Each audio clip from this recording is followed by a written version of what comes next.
చాలా రోజుల తర్వాత రిషి కనిపించగానే వసుధార చాలా హ్యాపీగా ఫీల్ అవుతుంది. ఇక రిషి దగ్గరికి వెళ్ళి సార్ అని చెప్పేసి హగ్ చేసుకుంటుంది వసుధార.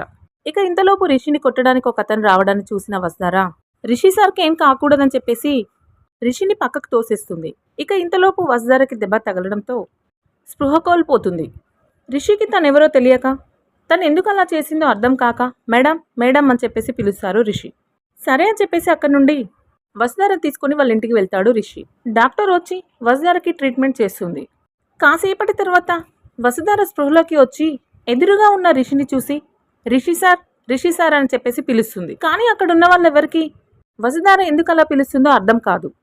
మరి ఈ విషయంగా రిషి వసుధారకి ఏం సమాధానం చెప్తాడో తర్వాత ఈ భాగంలో చూద్దాం. Thank you friends, please subscribe my channel.